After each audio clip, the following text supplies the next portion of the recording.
channel. I'm here with the one and only Mickey Bey. What's going on, my brother? How we doing today? Good. What's new with you, man? I see that you're staying in the gym. You're looking like you're getting ready for a fight. I'm just all around. I'm like a ninja. I might come out the vault fight. I might train, promote. I'm gonna get a few more fights in. I had probably the most unfortunate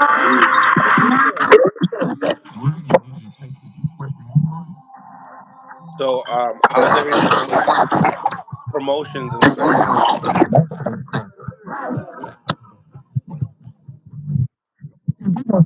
Make sure you guys smash the like button. Okay. Getting a little feedback here. Hold on.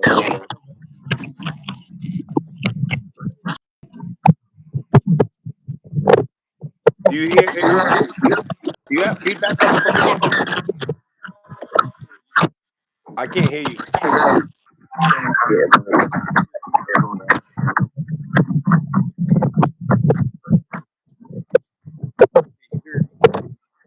I can hear you a little low. I also hear a lot of feedback. I can hear you.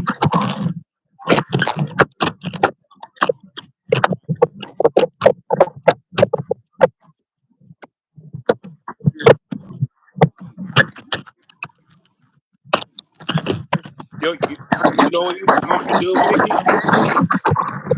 Leave the room and come back.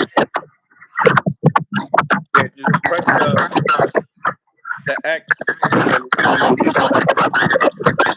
I'm hearing like a lot of feedback.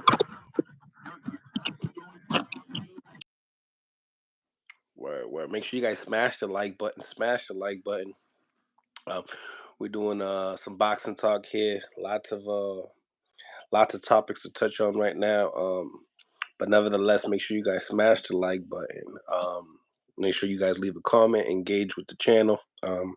Helps the visibility of the channel. We got a former champion here, a great boxing trainer.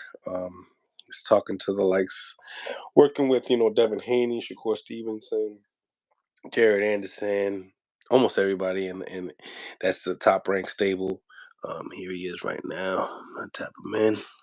See if we get this feedback going on right. But smash the like button, ladies and gentlemen. Yeah. How is it now? Yeah, it sounds good now. I like the pool too. All right. So talk to me. What's new with you, bro? Oh man, same old, same old. Just trying to stay productive. You lining up some fights as well. Like you were saying something about you promoting some fights. Is it with your brother? Yeah. We willing to. Sometime we'd probably partner up. Partner up as well. But yeah, my brother. Yeah, we do a lot of stuff. We did about 6 shows so far. So yeah, we gonna keep it going. How's that experience? Being on the other side. It's good. It's a lot of work, but it's good, especially because we don't got the budget that Bob Arum and Al Heyman got, but people still wanted that kind of money. Like we were still paying fighters, like we was, the 6 and 8 rounders. They was still wanting money, and we was paying it. But I kind of learned some things. So when I start back at the end of the year or the top of the year, I learned a lot of things. But if Al and Don could do it, we all from the same neighborhood from Cleveland, Ohio. If they could do it, then I can. Facts. So tell me, where are you training at right now? Cause I've been seeing you, bro. You like chiseled, son. Like you chiseled up right now. Like if you ready to go. No, honestly, that's how I naturally am. Like I don't put on weight or none of that. I'm just blessed, I guess, with my genetics or something. But yeah, I can literally this like the high. This is how I look all year. I'll be chiseled for real when I really start training for real though. Like I get like Bruce Lee. But yeah, this is just my natural look actually. But I try to just stay in the gym just for overall health, mental health and physical health. I try to just pretty much stay in some shape all year round. You know, this would be my last few fights. You know, I ain't gonna stretch it too far, but it was a lot of years missing out of my career that the fans miss for me having managerial problems. I probably missed about a good decade, which is rare. But I'm gonna come back and have a little short mini Bernard Hopkins or George Foreman comeback. But I ain't gonna do it as long. You know, I'm gonna get a fan some crazy experiences just to show them, you know, like a freak of a nature type talent at my age. And I'm gonna get out and continue. You know, right now I'm active as a trainer too. If I get the right phone call, so that as well. I forget what fighter I was speaking to, but he was telling me, he asked you, he said, like, how do you stay in shape and be ready for a fight, like, at this point in time in your life? Who was it? I don't know if it was Kyron Davis. I forget who. What was it? Was it Boots? Maybe was it Boots? I forget exactly what it was, who it was, but he specifically talked to you about just like, how do you always stay in it? Like, how do you always find the motivation to stay in the boxing world? It's that, man. It's that, and it is hard to be honest with you. But to me, I can't go out like a coward. It's like, man, like I know for a fact if I didn't have a little me and my manager was going through it so many years, I know I'd have won at least 4 or 5 world titles easy. So it's Mm. like if I could sneak another one out and get it, or if I could just put on, 4 or 5 more high level fights and just get a fans something that they can remember, that's good enough. But to me, it's mental. Like I'm just a naturally dedicated person. Period. Just in life, I'm dedicated. So but if you don't have the dedication, everybody dedication is different. So you got to put yourself in a space in a position that's gonna keep you motivated. Like if you know you can't be around drinking, obviously you won't be able to stay here in Vegas if you don't have the right kind of motivation. But Vegas not it still ain't how people think because like out here where I live and where I'm at, it's quiet, it's peaceful. But you got the option of the nightlife 24/7 every day, all day. So, but I'm not into that. So, the thing with me is I take advantage of it being the capital of boxing.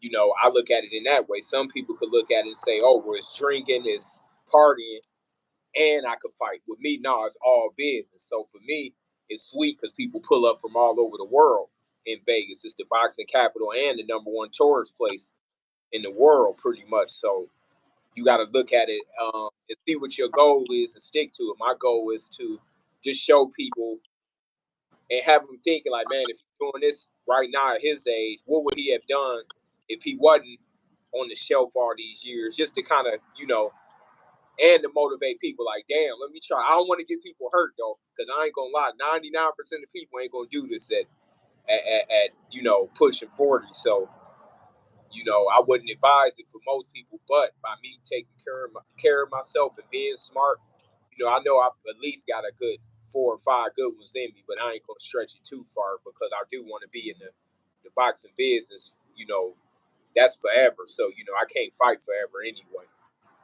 100%. I'm glad that we're talking about fitness, health right now, because gearing up, they're talking about the rematch with Terrence Crawford and Errol Spence, and it seems to me that I think there was a tweet that So Cold Nelson said that you know Terrence want to do it at 47. I mean, there was talks at 54, but now he's making a decision that's like, hey, I want to do this at 47. When you hear that, what goes through your mind? Obviously, all the cards are in his hand. But what do you think about that? I'm gonna be honest with you. I kind of think Terrence might have thought like, man, you know what? They might have had the upper hand a little bit on the first negotiation. So now in his mind, he might be like, man, you know what? They about to do what I want them to do. Even though I think eventually Terrence will probably, if Earl can't do it, I think they might come maybe in the middle at a catch weight. My opinion would be Charlo is him and Earl is boys. So I would say, all right, I'm gonna give up one of these belts for y'all to fight for. then Terrence would probably do it because he'd say, all right, I can get me a vacant world title at 154, winning. They got to give him some more meat on the bone to make Terrence say, all right, well, I'm not letting y'all run stuff this time because I'm the winner. You know, so people could look and say, why Terrence doing this and he doing that? But they got to look at it this way too. They got to look and say, all right, well, he pretty much had the, you know, I'm sure what's the name, Earl had the upper hand because Al was his representative. Terrence came over there without a representative, but now Terrence is the man. He done got worldwide now. Like, you can't go nowhere without hearing his name. So he probably like, you know what? He got to earn me going to 54 to make him more comfortable because more than likely Earl probably will come in more powerful at 154. And Terrence is a natural 47 pounder. So to me, if I was Earl, I would say, I would holler at Charlo and say, look, I know you ain't what do you say? A comment just popped up, but all right, so I Yeah, know you with got Earl, I would say this, listen, Charlo, you not coming back to 54, win, lose, or draw. You ain't finna lose no. You ain't gonna go up, put the muscle on, which I don't think he should. I think he should. He already conquered 154. He got the undisputed. If Charlo don't win, I would go to middleweight and just fight there. But what I would say is, Charlo, let me get one of them belts, so Crawford could come up to 54. I'm sure Crawford would do it if it's some. It got to be some skin in the game, though, because Crawford is the man now. So if you come and say, all right, we're going to fight for the title at 54, that give him another notch in his legacy to say, I'm a 54-pound champion as well. So I think that it's going to be up to give him some more skin in the game. That's what I think it's about. And if they do put a belt on the line, I'm sure Terrence will probably go to 54. you know, there's so many mixed emotions when it comes to fans and media with this topic due to the fact that, you know, he went on the Joe Rogan show saying that he would like the winner of Canelo and Charlo at 68, but in the same time, if we doing this Errol Spence rematch, it's going to be at 47. So there's so many mixed emotions, but people don't understand that when you go into these negotiation table and when you take, like you just said, you have the second half of the negotiations. You don't have the upper hand on the first fight like Spence did.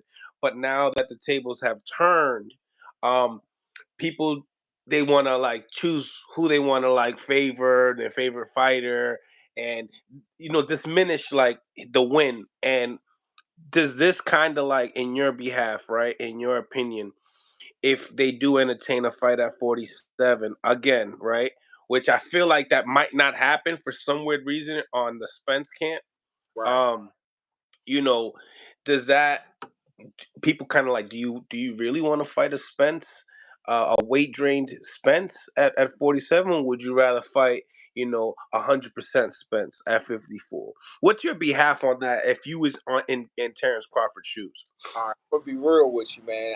See, this is what people gotta realize, man. When they say, "Oh, number one, Arrow don't need to retire because he's still a monster," he just had a short end of the stick, and he might have been, but we can't take nothing. Crawford would have won regardless of the weight, but maybe that's the one guy that got you a number. But as a man, you want to see if you can get it the next time. So we can't say that Earl needed to retire. He not a dumb dude. He felt like he needed to retire. That's what he would do. So, and you talking 8 figures. So why would a grown man walk away from 8 figures? If I knew I had a chance to die, I'm gonna take that. I'm just being real with you. As a man, I die for that kind of money. So, oh well, it is what it is. That's what people need to understand.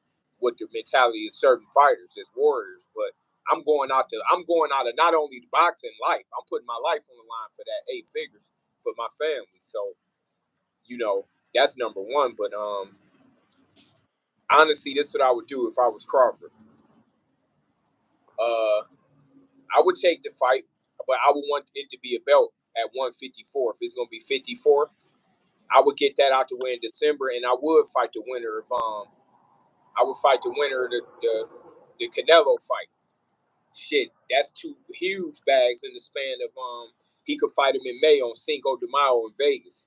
Is that the biggest fight in boxing Oh today? hell, yeah. Terrence Crawford and the winner of the Canelo? Charlo fight. Oh, Yeah. by far, whoever win that, it'd be off the charts. Like it'd be um I mean, I think they could do it at the Allegiant Stadium in May. I think they could do it at the Raiders Stadium and sell. No, you know what? I ain't gonna say that. Now people don't realize this. The only reason now they can, but you can sell tickets higher in these casinos. That's what people don't realize when they mention, oh, Dallas Cowboy Stadium. Dallas Cowboy Stadium ain't match up to no Las Vegas casino. They make billions of dollars every year. You can't sell no tickets for 50 grand and stuff like that outside of Vegas in America. So if I was Crawford, I would fight Earl in December and fight the winner of the Canelo fight next May. Mm, mm. I like what you're saying here. I like what you're saying here. Um, you know, who would you favor in that fight? I mean, I know that you have a relationship with Canelo. I mean, with Crawford, but in the same time, we talking moving up three weight classes. I know he has the skills, absolutely, but in the same time, Canelo ain't really the a big 168 pounder as well. But I'm gonna say this though, Canelo is big. People look at height. See, when they think weight, I'm the same height as Canelo, but I'm thin, I'm lean, so I don't weigh a lot. But Canelo was thick. Like Crawford, still he's way bigger than Crawford. Bone. He's built like a tree trunk. He built like a running back in the NFL. Like he might only be 5'9", but he thick as heck. Like he could probably Mm. play fullback, like a running back in the NFL with his size. Like Crawford would be considered a small running back, even though he got the height. Not a big dude, so he would have to put on. Now we forgetting he got to get past Charlo. Now Charlo, I got a relationship too with too. So but if he whoever win that fight, it'd be the biggest in boxing. But of course, we looking at him and Charlo at least being more even since they closer. But Charlo got the height. He Correct. don't the weight like Canelo, but he got the height. So either one of those, I think, is the biggest fight by far in boxing. Then second, I think would probably be Tank versus Devin or Tank versus Shakur. Will probably be second in line in my just off the top of my head. Can you throw that like when and I agree with you in a certain spectrum, because I feel like that division has so many names, and you just named the top guys in that division. But in the same time, it's like I know for a fact, you know for a fact that Gervonta Davis has had his share of pay-per-view fights. He has established himself as a pay-per-view star, which guys like Devin Haney and Shakur Stevenson hasn't. So in the naked eye, when we talk about great fights, yeah, but have they reached that pedestal of saying, "Hey, this could be the biggest fight," even though they don't have a resume? And I know that this is the same thing that we talked about with Ryan Garcia never having his pay per view shot, and boom, as soon as he does it, he does 1.2, 1.4, whatever the numbers are. So, you believe that fight is second in line. It could be a Devin Haney and Shakur. What about a Devin Haney and No, Shakur? How about that? that ain't That's not that big yet. nah. Now, me as like you anybody that love boxing, it'd be a great fight to see, but it's not ready to get the kind of money that they deserve yet. They still both They real. need a tank. Yeah, I think them versus either one of them versus Tank could be huge, but I think that those two, I think you give it 2 more years, I think it'd be huge then. I think then it's a $25 million fight for both of them a piece at least, and that's what it's worth. Wait to get that big bag. It could even be more than that in the future. Mm, mm. We'll piggyback on that in a second, but I want to continue talking about these topics with we know we just had the Spence, and now we got September 30th. Now, in your eyes, there's so many different coaches. They think too many different things as far as when we talk about the pound for pound number one spot. When we talk about the future of the boxing king. When it comes to pay per views. Canelo and Charlo versus Bud and Spence. What's a bigger fight? Oh, Canelo. Due to the fact that pay-per-view sales The and the best resume in boxing? outcome of the first uh Bud fight. Now, the suspense of the fight can be sold as okay, I was weak at 47. So bam, 54. I'm stronger. I got an extra 7 pounds on me. I'm gonna come back and I'm gonna avenge my loss. But yeah, that Charlo. I mean, the Charlo and Canelo is bigger than that fight as of now. It's definitely bigger. Just So because. If Charlo can defeat Canelo, which is a big task, Uh, is he number one in your eyes? no, I got Crawford number one. I put Why? Charlo two only because man, Crawford's still undefeated. I'm gonna be honest with you, man, and a lot of people, we got to be real and say he the closest person right now to where he can have a debate of passing Floyd's legacy. Now, Okay.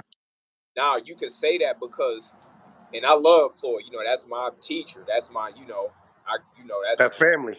up under him. So, now the reason why I say that is because if Terrence was to beat to win the super middleweight title, it's a whole nother animal. Like that's scary. Like that's Terrence gonna have to he might have to weigh in with weights in his pockets or something for that one. Like, but if Terrence win that, man, if somebody say, man, I give it to him over Floyd, you can't argue it. Now, I wouldn't, you know, it can go either way, but I'm saying super middleweight is a whole nother animal. Like that's Whole nother level. yeah, if he win that, man, and even if he win the middleweight, I think it'd be a good fight. I think I seen a good sparring session with Terrence Crawford and the middleweight champion. I think he had the Cuban or Dominican. What's his name? He just Oh fought. yeah, the Dominican. You're talking about the one that just fought J Rock. Yeah, I think Terrence could beat everybody at middleweight. Now, super middleweight, if I wouldn't put him against Benavidez because he just huge. He's 6'3", 6'2". I wouldn't put Crawford against guys like that, but Crawford is the closest person to passing. Adamas. Look, if I Carlos was Adamas. busy too and try to go for that 50, no, I will get busy and fight 3 times a year and then try to pass that 50-0 up too. So, um, he in a great spot right now, man. The dude is undefeated with all knockouts at 47. You got to hand it to him. Right, right. And, So I understand what you're saying because you're talking about if we're talking about the pound for pound number one of this era, but you're actually talking about the best that ever has done it. well, You know, I still, I ain't going to pass up the Ray Robinsons and the Leonards and nah, the you're not throwback. gonna go that deep yet because they have way too many fights. I'm a historian in this, them dudes is cut different back then. Nah, I ain't But gonna we're put. talking about Floyd Mayweather I put level it at least. like this. I compare 12-round fighters with 12-round fighters. That's how I break it down. That's my philosophy. Smart. So my philosophy is he does have a case. I think Floyd is the best 12-round fighter ever. Mm. I look at it. So I think Terrence does have a case. You know, his guys is close, but I would get at the Floyd like best ever. I don't know about that, but 12-round fighter, I get at the Floyd as of now. But Terrence is right on his heels. So if Terrence is able, right, say he doesn't, perhaps never get the Canelo, excuse me, never gets the Canelo fight, but he ends up fighting Jamel Charlo and beating him, Yup. and gathers up a couple more wins to more like 50-0. You believe it's a big debate, and you would probably side on a Crawford being the one of the best 12-round fighters in boxing. Yeah, yup. I already kind of got him. Yeah, with that kind of win, I definitely put him up there. Real, I'm talking about in the top. Definitely in the top five or ten for sure. Like, yeah, especially because I seen how hard he had to get it out the mud from the beginning. So he had to really earn his way there. He wasn't like a darling coming up in the game, no Olympian or no promoter's favorite. He did it. He did it from the beginning as a rebel. Like, not I ain't gonna say a rebel. That's the wrong word. He did it from the beginning, not being favored. Like even Floyd had a bronze medal. He should have had the gold, but he was an Olympian. When you got that Hmm. tag, you still put on the pedestal. Terrence didn't have that, so he came up. He really got it out the mud. Yeah, absolutely. Um, September 30th. Does it go the distance? Um, yeah, yeah, Mm. yeah. I think it'll go to You distance. like the over. You like the over in it. Yeah, I'm favoring that. Me rooting for Charlo. I would like for it to go to distance because I'm gonna be honest with you. I don't see him stopping Canelo just because of the size. And Canelo got one of the best beards in the game. Like I never like. I mean, he got the size advantage. So I think he'll be able to take Charlo's shots. I think Charlo's best way to win is outpointing him, getting busy and outpointing him. Don't fight him too much. Don't sit there with him too much. So I wanted to go over because I'm rooting for Charlo. So I don't see if it was a knockout, I would think that it'd be Canelo to knock him out, honestly. But I think Charlo he can outpoint him and beat him on the points. That's what he should be concentrating on. He got a great camp and a great corner. So I would say go ahead and just outbox him, but outpoint him. Mm. Who do you believe is the closest to Jermell Charlo when it comes to boxing ability, and overall everything? When it comes to Canelo Alvarez's resume, do you believe like a guy like Triple G, Daniel Jacobs, like who do you think in his resume that Charlo is there? Probably Like, G, Triple G. Man, he fought a lot of good guys. Lara. Of course, he lost to Floyd.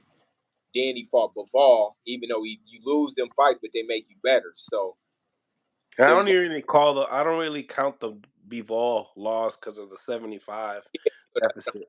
that was a teaching moment and something that can gain confidence for you if you look at it in the right way. So you I could like say that you said that.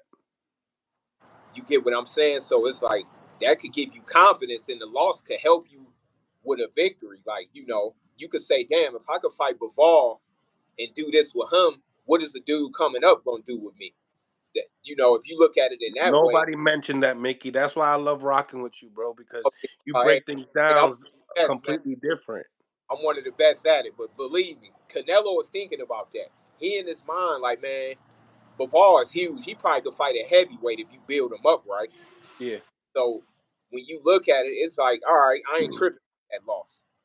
I'm gonna go ahead and go back down. Now I'm fighting the little man that's coming up. I'm gonna do what the bigger man did to me. I'm gonna do to Charlo. So what Bivol did to me, I'm gonna use some of that on Charlo. He could try that, but Charlo got to go in his bag and really be smart and try to do what Sugar Ray Leonard did to Hagler. Don't sit there with him.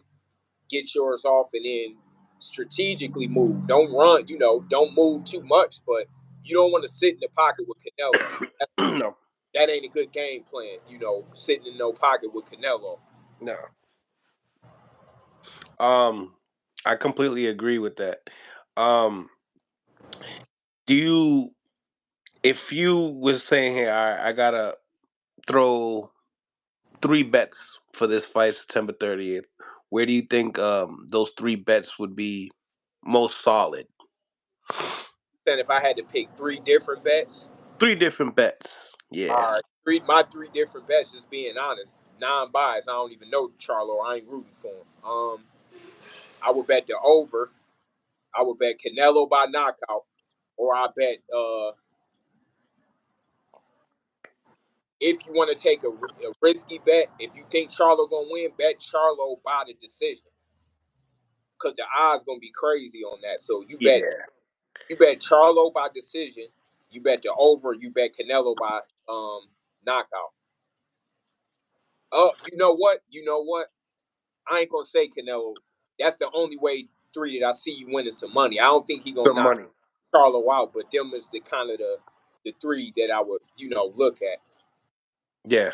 If you want to get your best bang for your buck. Yeah, if I can say, if you a Canelo fan, you might as well. It ain't no money in a decision like that, so you might as well go for take the risk. And now, if Canelo by decision is good, I think that you got to bet the prop bet on either one of them to win. But I wouldn't bet the knockout with Charlo. Just me being honest, I could see him beating him on decision. So Yeah, of course.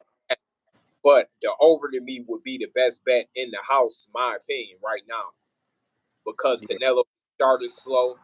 Charlo got a beard. He got some craftiness in him, a good jab. The over probably is it the under and over up yet? No. The under and over would be the best bet, number one to me. If it's like 8, 9.5, I would bet the over. Mm. Your How do you see a Canelo Alvarez and Terrence Crawford fight? Like, how do you see it? Picture it in your head at 68. Man, at 68, You could throw it like two ways how you see it. okay. I either see it like Terrence outpointing him, and just one thing that he got for sure to me over Canelo is I'm gonna tell you where the differences lie on both ends. Cool. Terrence got the he more versatile, but you can't be so versatile on Canelo because inside fighting is out on that one. Ain't no You, inside fighting in you that ain't see it, so you're not gonna see Terrence in the pocket. No way. one. In the pocket, get yours off of and in lateral movement, but he could outbox him. He got better foot movement. He got better gas and endurance, and he got a better punch selection. But who got the better timing? They both do. Now that's the dangerous part. Canelo got the time and the size, the body punching. He got the body shots, the size advantage, and those his things. He got the size, the body punching. He got good timing, and he got. Of course, he gonna have more power because he the bigger guy. But so that fight will be so big of a fight to see because it's like, dang, it's almost like a comic book or like a cartoon type fight. Because it's like, man, how is this gonna play out? Like Terrence is excellent, but can he really phase this cat? Like, I Yeah.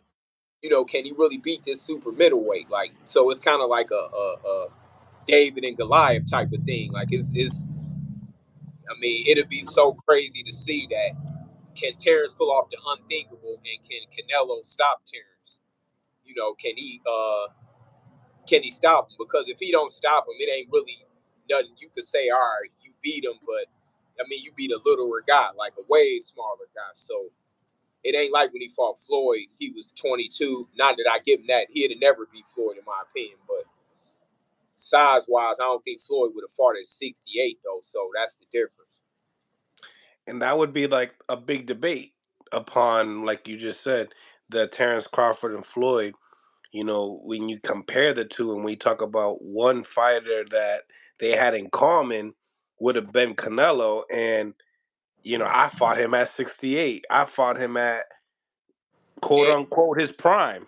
yeah, he more experienced in his prime, so it's a little different. But if he is to beat Canelo, it can't be an argument. You can flip your coin, whoever you like, Floyd or Terrence, but those two, what had a game, sold up. Like, it'd be to where you could flip a coin and give it to either one of them. Like, the only, they both state their cases.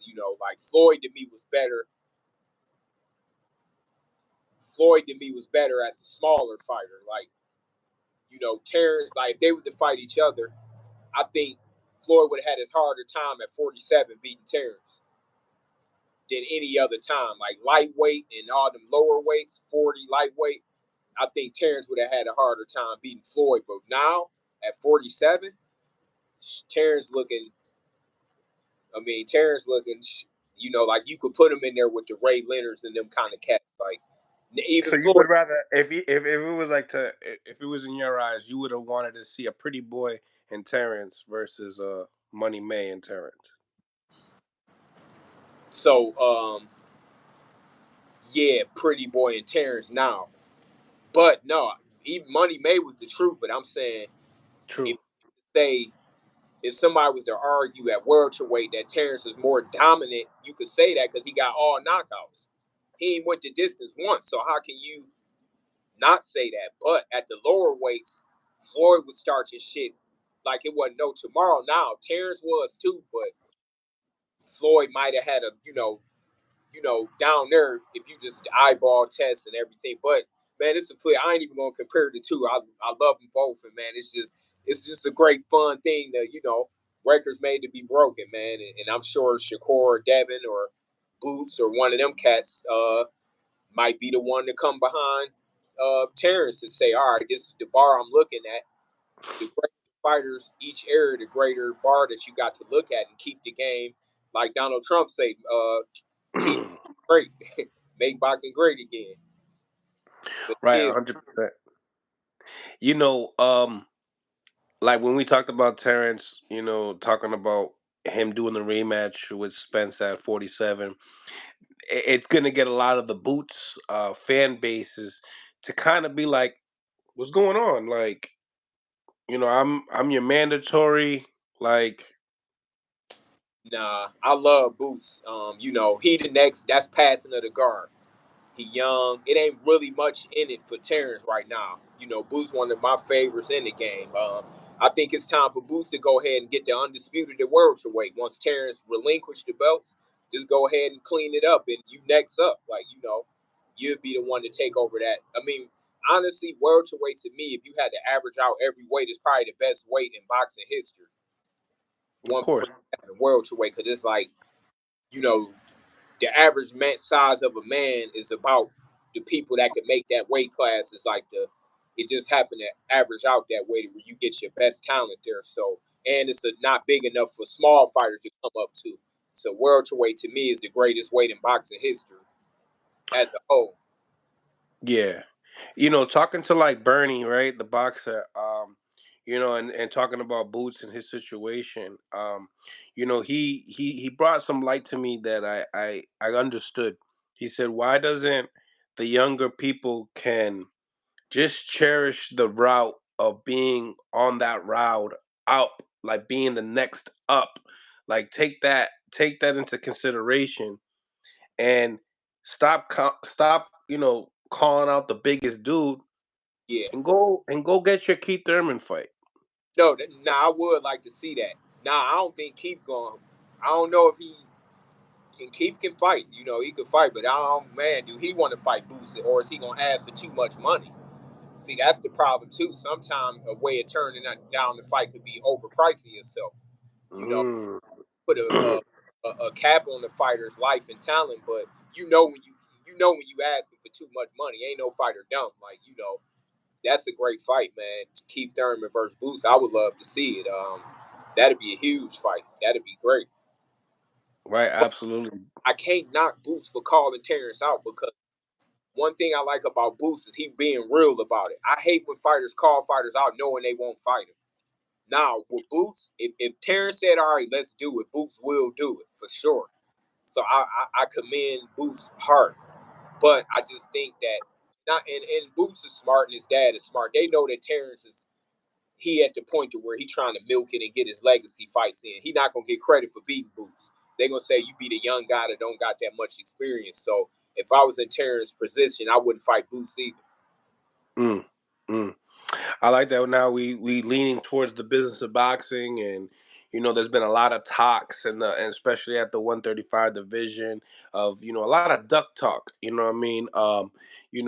And the first discussion was the Haney and Shakur.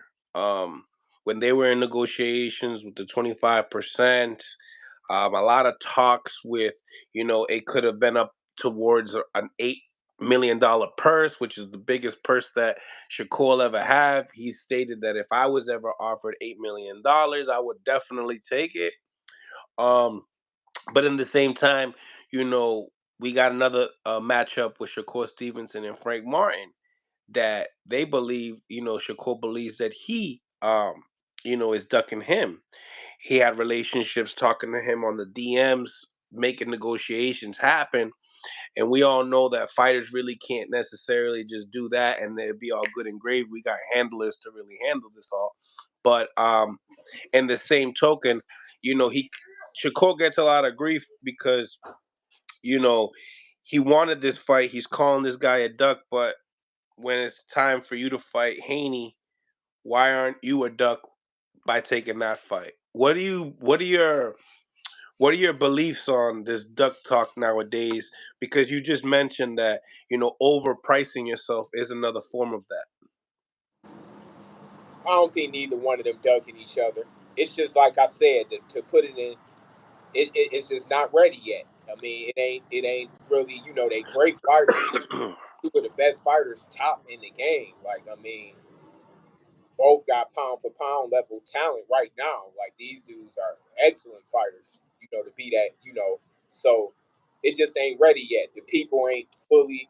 Once they get I say in about 2-3 years, it'll be really ready then to where they both getting an 8-figure guarantee, and then the pay per view and all that. But the model, I mean, hopefully they can crack down on how you can steal these pay per views, because I'm sure you would have double, quadruple the buys now if you couldn't steal some of these fights. But I just don't think it's ready yet. Devin and Shakur will both fight each other if the money was there, but it's not. So, and then it's just unbalanced right now because Devin can't make 135 no more. So it just don't make sense. Shakur just kind of growing into 35. I think maybe in 3 years they could do it at 140, 2-3 years. Mm, mm. What are your thoughts on the Frank Martin situation with Shakur? All right. Well, the good thing that I had fought and I've been in the business, I can speak on another perspective. Exactly. I, I was excited to see it. But the only thing is when you with that damn Al Heyman, he paid so much money, and I ain't gonna put his business out there like that, But you don't know what his fighters getting paid. I'm gonna just tell you that, and I know because Al was supposed to. I would have been one of the first fighters with Al. I was supposed to be in the probably his fourth or fifth fighter that he managed in boxing. Right after Tarver, Vernon Forrest, and Montel Griffin and Floyd, I ended up, signing with my other favorite manager in the game, Jay Prince, who they both are handled by. To me, hands down, the best manager in the game. Like, Jay Prince don't really get a lot of credit, but he should have been manager of the year plenty of times. Mm. Jay always been a great manager and get you the bag. So my thing is this. You don't know what Frank Martin is already getting.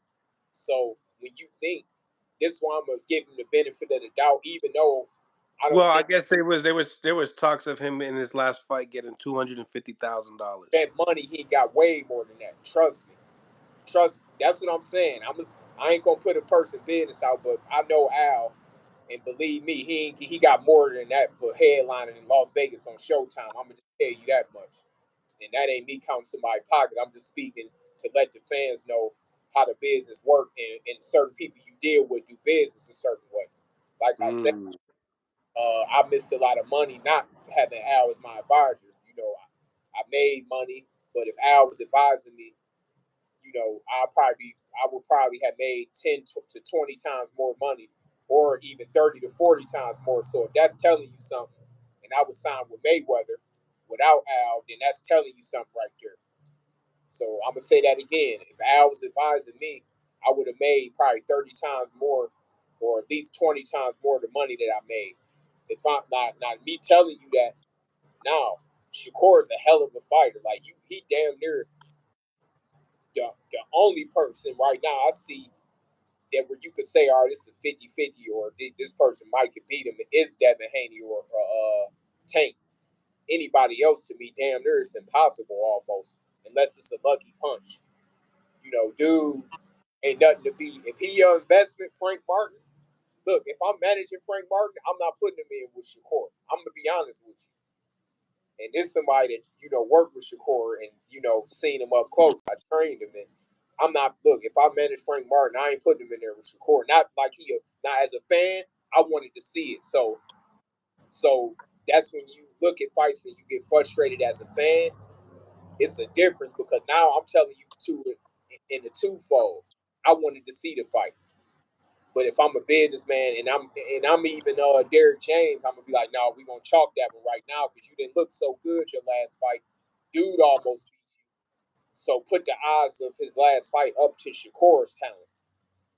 Why not milk it and keep getting that bag before you take the L? Not that the L to Shakur is a bad thing, But me as a fan, I wanted to see the fight. But you can't really calculate what Frank Martin getting because he'd laugh if he seen this clip because he know he got more than that. Right. Right. And then it's just like if you look at the stable, you still got, other big fights on the way. You can get a Pitbull Cruz with Al, you can get a Gervonta Davis with Al. Yeah, that's the fight I would like to see is Pitbull versus Frank Martin. That's a great style. That's the one that I want to see. I don't want to see Pitbull versus Tank. Like Tank got too much talent to be. I'm ready to see. Tank is a hell is a. I mean, he might be a talent that we don't even know what we didn't seen yet of Tank. Like we know that he's a great fighter, but we don't even know how great Tank is yet. He can be the greatest fighter in boxing right now behind Terrence, but he got to prove it though. Like you got Devin and Shakur are the two young guys, and they kind of fighting a little. They willing to. Of course, I do got to keep in mind that Tank is the pay-per-view king, but you're not going to do a lot of buys with Pitbull after Pitbull just damn near lost to this last dude. I would like to see Frank Martin versus Tank. That's the fight to be made, in my opinion, and maybe that's why he did not take Shakur. Maybe we gonna get Frank Martin versus Tank. That's a hell of a match right there. Frank is undefeated. He can box. He can punch. He say he got off on him in sparring. That's something that they could sell. You got two guys that in that hip hop kind of world. I think it'll sell versus dudes you already beat that I mean, he just ain't looked so hot his last fight, man. I would like to see Frank Martin. Frank Martin versus Tank is the fight that makes sense all around to me. For Yeah, Tank, easy to make. easy to make. They going both sides of the street. It could sell. All access. I think could be good, and I think that's a sellable fight in a fight to where you can commend Tank even. For putting you know for putting it on the line and giving Frank to. I think that's the fight to be made for Tank, in my opinion.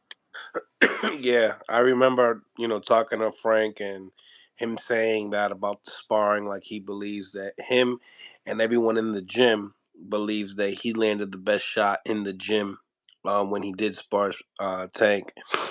Um, but nevertheless, man, You what we know, do. out about one person, but I don't think he's gonna go that route. Tank versus Lomachenko.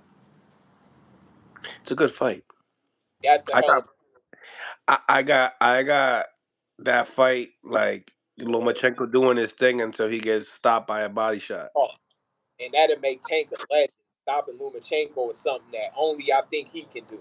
I think Shakur would have he would have boxed Lomachenko's ears off for sure. Unanimous decision. I think he'd have boxed his ears off. But Lomachenko is so talented and experienced that the fight will be. I think he'd be ahead on points until the stoppage happened in the 10th round or something. I Yeah. think hit him to the body, hurt him, and then finish him. But I think that it'd be like a fight to where Tank was patient and. But on the flip side, Loma is Loma. He might get out of there with his good footwork. So, oh man, that's the one I want to see. But I think he's gonna fight Kambosos for a belt. I think it's gonna be Lomachenko versus Kambosos at the top of the year for a belt. Now, speaking about Cambosos, the guy that you fought, what do you think about his last fight with Maxie Hughes? I think he edged Maxie. I don't think Maxie did enough. I just think that people didn't know Maxie, so they kind of sometimes you don't know somebody and they kind of give a close fight. You would say it's a robbery, but he didn't do enough to say he got robbed. He didn't let his hands go enough. Right. But I thought Kambosos edged but Kambosos did. He is starting to show a pattern of a flaw to where, as a fight fan, I don't want to see Lomachenko versus I would rather now I would like to see Kambosos versus like a pit bull. Now if you get him against a dude to sit in front of him, that's when you're gonna get the best Kambosos. Like when he got a dude that ain't a good boxer that could move, that's his Achilles heel. As of now, and it's probably because he ain't had the right teachers. Because Kambosos got a lot of talent. He can box, he can punch, he got speed, but I don't think he had. I ain't gonna discredit none of his trainers because I don't really know who trained him. but maybe it wasn't a good mesh for his style. Sometimes that's a problem in boxing too. A lot of fighters don't know how to identify. They just jump on bandwagons of certain trainers, but it might not be good for them. So, I don't think they really know who is the best to bring the best of their talent out. What do you think about Keyshawn Davis and Andy Cruz? I like Keyshawn better as a pro.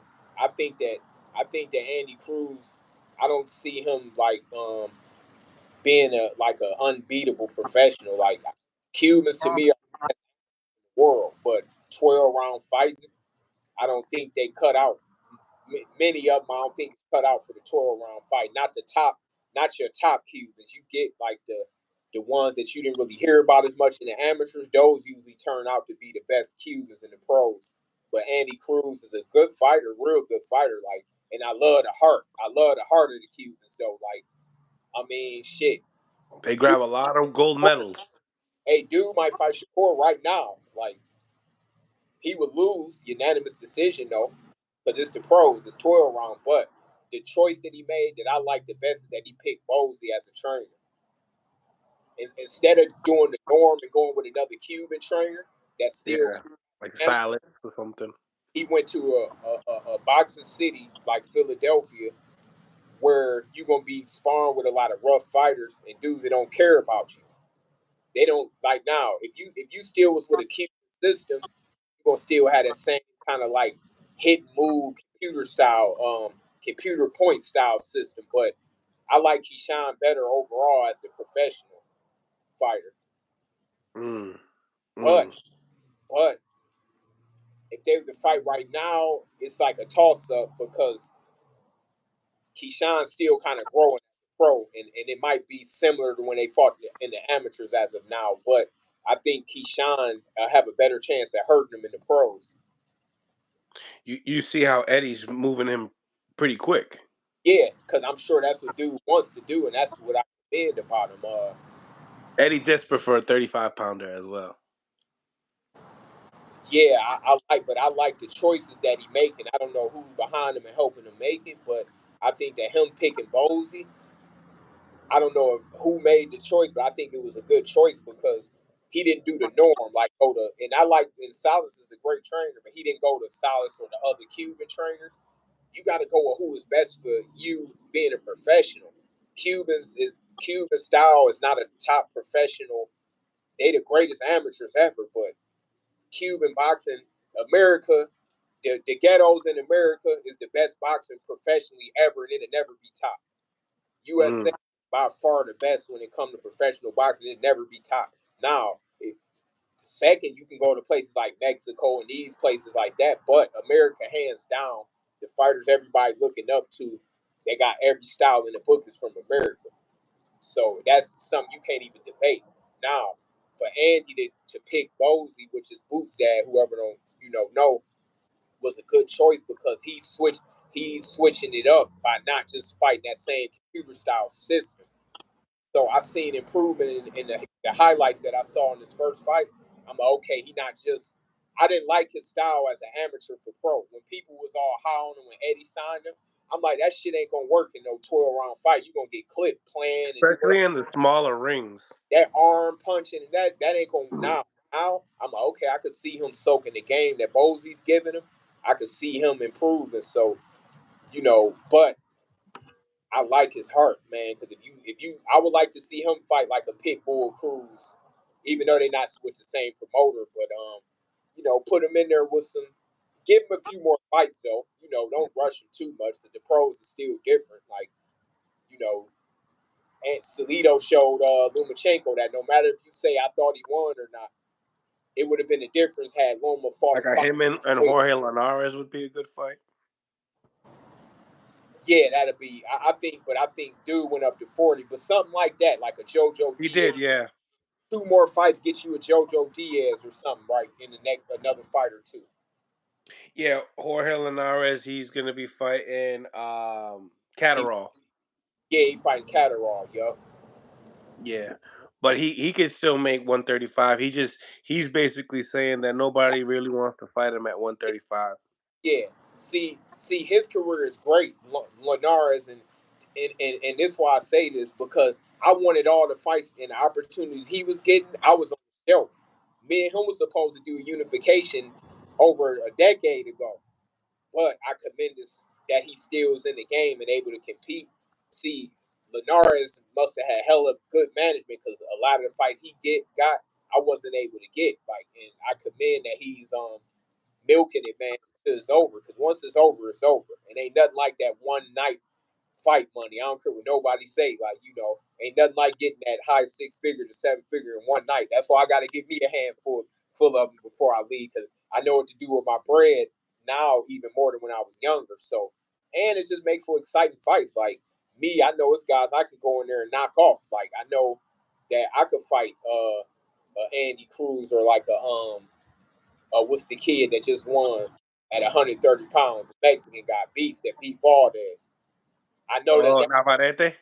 hey, I know that ain't gonna work on me. That kind of pressure you bring, because I got to experience the shit to keep you off the deep. But that's just making an example. Sometimes you can mix these type of fights in with the veterans, the young guys, just make boxing fun. Somebody can have a bad night and lose to a fighter they ain't supposed to lose to. It happened to me before. So to me, it's about just one of the models I would change is getting fighters more busy. Like even the top fighters and the great fighters, like the Shakurs and the Devins and the Devin usually is pretty busy and Shakur, so I can't really name them. But I think fighters should fight 3 to 4 times a year again. But fighters got to maybe get to lower paydays, and that's where I say certain matches. At least you entertain and staying busy and keeping your name out there. Like to where some fights, Shakur might not fight that top guy. He might fight like a JoJo D. Well, let's be honest. He might be fighting De Los Santos. Yeah, that's a good fight. So my thing is sometimes take the lower payday just to keep in the ring like the fighters did in the old days. You stay in the ring, and then more fans will start to know you. You fighting on ESPN to where they start to pick up. They don't pick up as much when it's only twice a year. But I would like that for the fight game. Like you get the Benavidez is in there 4 times a year, 3 times a year minimum 3 times a year. But you get you one subpar fight. You can't fight wars every fight. I want these guys to last another 10 to 15 years because it's good for the sport. We need more. We can have more Tom Brady's and guys Yeah, like we that. need more veterans to stay in the More sport. veterans to mix in on these fights and we get excitement and these guys being able to prolong their careers like the Mayweathers and Pacquiao's and you could stick a Pacquiao there with a maybe with a guy like with a Boots or Jesus. you know or Javante Davis at a catchweight or something or I remember we talked about that. yeah, just make some fun fights that's good for the sport. That's what the game is about and should be about. Yep, 100%. So gearing up to this match with De Los Santos and Shakur Stevenson, a lot there's been going back and forth for like a year now, and De Los Santos has been wanting that big fight. He's came off of two big performances. One with he knocked out the Ryu Venezuela. He was working with Jose Benavidez Senior. That Mexican prospect, undefeated prospect. He just also recently lost to very controversial with Chris Colbert. But and then the second time, he fought Joseph Adorno. You know what I'm saying? And basically boxed the socks off of Joseph Adorno. A southpaw with a big punch. What do you think about that matchup? With him and Shakur. Um, I'm gonna just say this, and I'm gonna be real. Ain't no way he beat Shakur. Way is a lucky punch, like, but that can happen to anybody. But him ain't no way to beat him. But go in there and try to get the knockout punch on him, like But do you want to see it, Mickey? Yeah, I'll take that. I'll accept that fight from what I've seen of the kid. I'm gonna go watch him some more, but it's different things when you fight guys like Shakur, Devin Haney, Boots. I'm just naming these young guys. To Jared Anderson, Benavidez. Man, listen, these dudes eat and sleep boxing. They're tip top conditioning. One thing that I see this dude gonna have to be in tip top shape to even hang in there with him. Like you could talk all you want, but you fight the dude that live in the gym. So get in tip top shape because you might be in there for a few rounds, but this shit it's gonna be different for him. So, but I accept the fight from what I seen of the cat. I'm looking forward to it. I think it's a good fight for as It's far a good as for and, Shakur, and for people only to say, that, "Hey, I hey, haven't fought nobody at 135." This is what I fought. here go my thing too. And this word to the wise and something that a tip that I can get to the young fighters.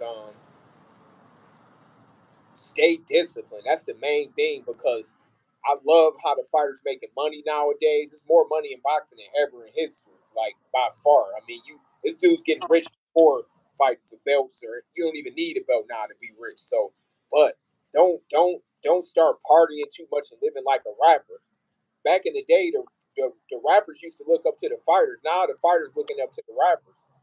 Now, look, you could get motivated by them and all of that, but all the club shit every weekend and have your fun, these young guys and but keep boxing first, like the Mayweathers did and all of that. You can have a long career. Like I say, that's why I'm able to at my age and having all these years, hope I can get back in the ring a few more times. Because I didn't abuse my body, and you got to be conscious of that now. So don't get some bread and don't that's kind of a disservice to your fans to let you get to a fight like this Shakur fight. I'm just gonna make an example. Now, dude gonna get a good payday. Now, where's that kid from? Like Dominican or Yep.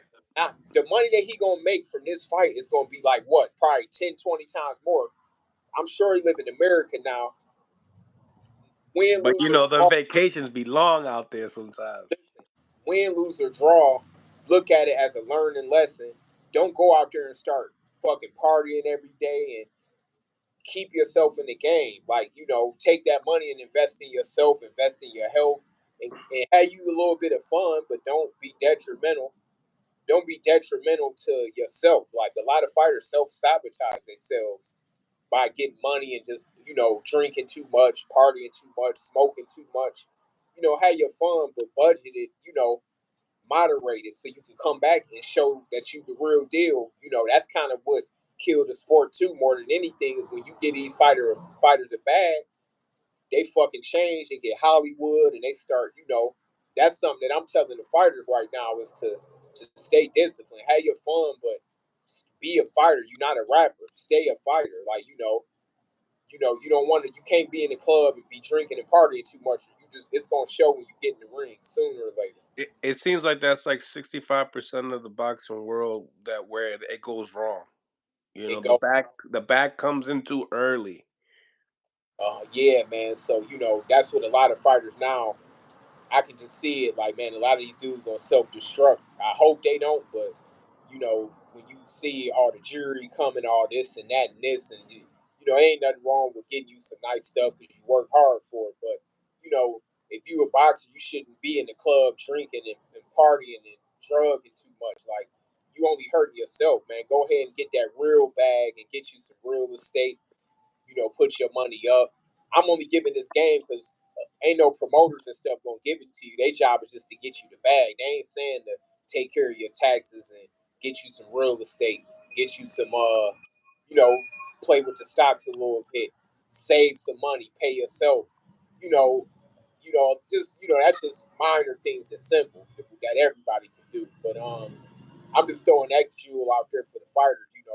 Even if you only making 50 or 100 grand or even 30 grand, you still could put 20% up, save it. Don't buy you no designer clothes this fight. Go ahead and save you some money and just wear sweats and stay in the gym for a year and save your fight purse. Put half of it up. If you want to help your family out a little bit, get them a little cut. And but you got to learn how to say no. I ain't know how to say no a lot. I'm just lucky that I was able to rebound and keep the bags coming and getting smart. But I blew a lot of money, so I got to put these Jews. I know this off topic, but this go for anybody that's watching. This ain't just fighters. If you making a paycheck every month, quit bullshitting with it. Quit bull. Save some of it. You don't got to go out to eat 2 times, 3 times a week. Get you some groceries. That's gonna last longer.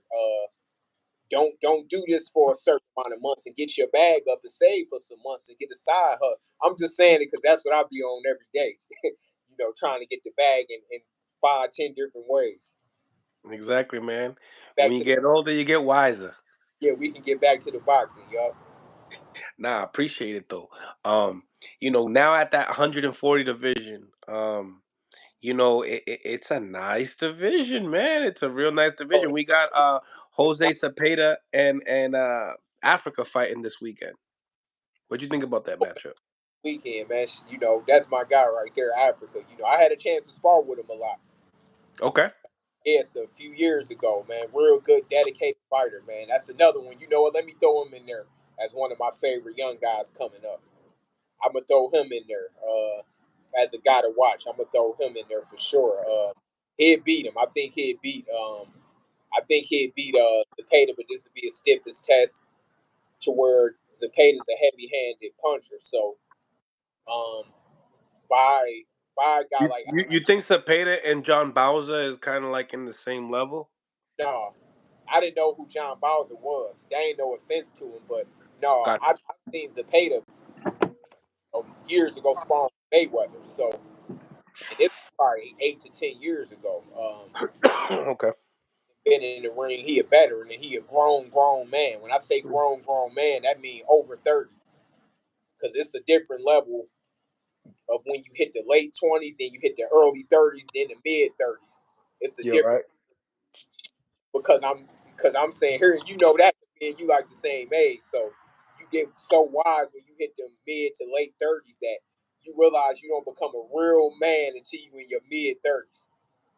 That's honest. Like you start becoming a real man from the mid to the late 30s all around when it comes to being wiser in life and being that could play a part in the ring too because you think you take stuff into a different perspective in the ring. So but Africa, I think he'd beat him. It's a good bet. I don't know what the odds are. I would pick Africa to. I would bet on that fight for Africa to win if I was betting. But I think this is the stiffest test, and you know, I would like to see him get hit with some heavy shots to see how he take them because that's another part of the game to see if some of these skilled fighters can take a punch because that's really Zepeda's advantage is to go in there and try to stop the young man because he's not a fully developed man yet. Go in there and try to clip. And I explained this when my boy fought Lomachenko, Devin. Like you putting a young man, he's not a full grown, full fledged in the boxing and the sports and the maturity. These guys still growing. They still, even scientifically, the brain don't even develop all the way to you about close to 30 and up. Like, you know, um, most men don't even become millionaires in life. Most of them are like 50 and up when you look at it on the whole worldwide spectrum. So you might think like, oh, I'm a man, I'm 24, 25. Not really when it comes to physically. I could say that because now at my age, I know I wasn't nowhere near as strong and as smart, when I was that age. Like, so, Zepeda got the experience edge and the power edge, but I would give Richardson, I think, a win decision. Yeah, it's gonna be in Orlando, Florida. Talk to me. Like, do you believe that Richardson? A lot of people talking about does he have punching power? He dropped John Bowser in the last fight. Obviously, we know punching power doesn't always win fights. But in the same time, you made a big factor there is can he take a punch? And that's something that we haven't been able to see And as fight fans. another thing, too, just because you could take a punch, you could still get knocked out and get. I mean, Roberto Duran, the great's been stopped, and that don't mean you don't got a chance. You can get hit with the right shot at the right time and get knocked out, and then come back from that and never lose again. So you can get knocked. So now, what I spar with Africa, so now people they laugh and saying that's his nickname for those who don't know Richardson. Hitchin. That's Richardson, so. So my thing is my thing is he got good. He got respectable power for sure. Just for me being in the ring with him, and he a little stronger physically than he looked. Like even though he's heavier than me, but I sparred with him. This was years ago, so he had to have been 21 or something back then. So he could fight. I'll just tell you that we was going 8 to 10 rounds together several times. Like he definitely can fight. He's a legit. When you look at future opponents for guys like Devin Haney and Tiafimo, I will put him up there with those guys. Like for fun matchups, so good matchup. I would put Hitchens. I can't really put no other young fighters up there at 140 right now, but him. What about Gary Antoine Russell? Oh, my fault.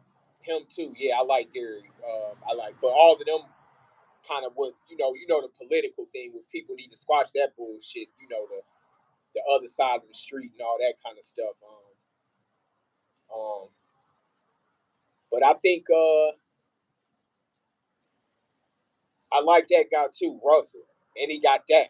If you offer Russell a fight right now with Devin Haney or Tiafimo, he probably take the fight. Mm, I don't mm, think he would win. My opinion is that I don't think he would win, but I think he would take the fight with Devin Haney just because he a dog and he that shot. Yeah, that's another young guy I like in that weight. That's legit that I would like to see in some of them fights. right. Um, you know, I like to always mention the IBF champion Subriel Matias because his style is completely different than everybody in the game right now. Um, I know you've had seen him before. You've had to. Um, what do you think about his style matching up with some of all these names that you mentioned? Um, I'm gonna be 100% real. I got to see more of them, but I don't see him beating none of them. Like, Mm. well, the only ones it'd be good. Now, them would be. I would like to see Hitchens get a shot at him. I don't know where he's stand or where he's ranked, but I would like to see him get a title shot versus a guy like that because that's a good style matchup to So he see. got a title. He got the IBF. So He's solid. He's solid. I think what are you about probably 30 or something like that, yeah, late early 30s. That'd be a good style matchup to see if he can overcome Matias' pressure. But right now, like a Tiafimo, he'd flatline dudes like Matias to me. His style, I think he'd line him up and knock him out. Like I don't think that reckless style that he got, but he a hell of a threat because he can land a punch on you and get you out of there. But guys like Tiafimo, Devin, I don't see Matias doing nothing with him but making it a hell of a fight though for sure. how does Ryan do at 40 with all these names? That's another fight I like to see. Guys like Hitchens and Devin Haney. I would like to see him fight any of them, but I love that matchup you just mentioned. Hitchens and Devin. I think is such a great fight. You yeah, know, I got to grow a little more. But you I put it like this: if Eddie put the bag up, Devin gonna fight whoever. So if he like to fight and he say, but I think that's more of a unification. Go ahead and get you a belt. Go ahead and get you. See certain fighters that I think can be special. I'm gonna add in the business element with it, just so people ain't disappointed or getting gassed up thinking the fight is gonna happen. With Richardson, go ahead get you a belt. Devin get him a belt, and then they come together for unification. That'd be more like it. Like even with Devin, he when he beat, he go ahead and he win against Regis. Then you get him and Tiafimo. You get a unification bout. Get that bread that y'all can get too. But yeah, anybody that's special, I always bring in the business element too. Some guys don't have the leverage to be talking business. Just go ahead and get your opportunity and get the money you can get. right, 100%. Um, who do you believe? Like, I know this is a tough question for you, but who do you think will be the top guy at 140? Oh, Devin Haney. Also, it wasn't too tough. You said it. Um, who do you believe will be the top guy Yeah, at Devin. one? Devin.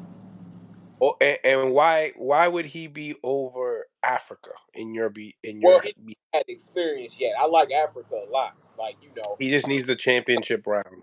gonna put Africa over Tiafimo yet, but I will say him and Gary Antoine is my favorite up under the champions. I like those two.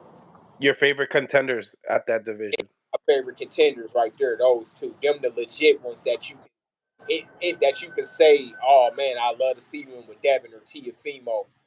I would give them that favor to say, yeah, they'll be there. They're gonna definitely get there.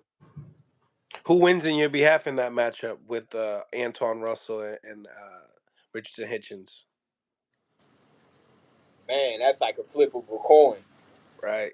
That's a flip of a coin, man. I wish them kind of fights could happen now. Like it's enough money in the sport right now for them to happen. I would love to see it happen, but They fought in the amateurs. Antoine got the nod. yeah, yeah. Man, to me, that's another. That's like another Devin Haney versus Tiafimo in the future. Like give him like 2 years. I think that's another real good fight. Mm. Um, you know, when it comes to guys like Regis Prograis, even guys like Rolly Romero. I mean, who do you believe right now is the most food of the division when it comes to champions? Oh, we already know that. We ain't even got to say it. You just named it. But I like dude, man. He live But out you here. know why I can't say that? You know why I can't say that? Why? Because the dude probably already lost like 3 times already, and he won. Yeah, they gave it to him, but I know him personally, and I've been seeing him since for years, living out in Vegas, and I give him advice, and I like him personally, and I like seeing him win in life. So it ain't a knock when I say shit. A lot of young dudes or a lot of fighters, period, they think that you it's personal when you say shit. It ain't like I love a lot of these cats, but this boxing man. We got to keep it real about stuff. Yeah, of course, he the weakest champion, but I like seeing him win. He entertaining, throw his ass in there with another puncher and shit. He might not get you out of there. It's still some dudes that roll you get up out of there. Don't make no mistake about that, though. But these Yeah, skill guys, yeah, you don't put him in there with no skill. You put him in there with some skill guys, he gonna have trouble. But you put him in there with somebody with no defense, and they might, roll you been and clink they clock though. like a Ryan Garcia. That's a good fight. I like that. That's good for Ryan to to try to get a belt. That's his best shot. Him beating Devin and Tiafimo and them. I think Ryan need to go ahead and snatch him up a belt. I like Ryan. He got a lot of talent, speed. Cause I can look at it as me being a trainer too. What I can do with him, with the tools he got. If he he got a great trainer. So this ain't me saying that, but I'm saying me as a trainer. If Ryan hit me up like, can you help me? Oh, easy. With the tools that he got, that'll be easy because he got hella tools like speed, power. He just lacking certain things that he got to fix. That's all. And you think Derek James is that guy for him? Yeah, I think that's a good fit. Everybody, man, they flipped on him overnight. You see how hard being the trainer is? Overnight, now he was just the best thing since sliced bread. And all of a sudden, now he not this and he not that. Man, Derek is still the truth. Smart guy. It wasn't, Earl just lost to the best. Like, we got They're to even quit. saying Frank leaving him too. We got to quit doing that in boxing, like writing dudes off. That's what's wrong with fighters not wanting to fight each other because they like, oh, well, that might happen to me. And fighters still now you got social media, and a lot of fighters don't want to go through that backlash and that that slander. Sometimes fighters won't fight because of that. So you got to give people their props. It's the only sport where people write you off. They write you off of a loss or two, and nah, man, listen, Sugar Ray Robinson, Ray Leonard, the greatest fighters ever lost. Like that ain't got nothing to do with even the greatest trainers. Everybody gonna lose, but you can't write them off. Derek's still a great trainer. He gonna make Ryan even better. I think that's a good fit for him. Now, if it's not, then Ryan gotta identify and get people that know the game to say, all right, you should go to him or you should go to him. Now, me, I know because I'd have been with the best trainers ever. So I've been up under. Floyd Mayweather Sr., the founder of the style that everybody try to copy. I've been with Emmanuel Stewart. I've been with my first trainer came up fighting. The crunk dream, right? Um, yeah, I trained with Emmanuel Stewart. Yup. So I came up under the Kronk system and with the Mayweathers for over 20 years, and so I can easily identify and say, no, this guy ain't gonna be good for you, or that guy. You can't just go off of who got the big name either, because it's some of the coldest trainers that you never even heard of. Like, listen, where I'm from, my neck of the woods, and this ain't even me being biased. I'm gonna be 100% real with you. In my opinion, just when you got a style like Ryan, to me, the best trainers as a whole is from Ohio and Michigan or the Midwest.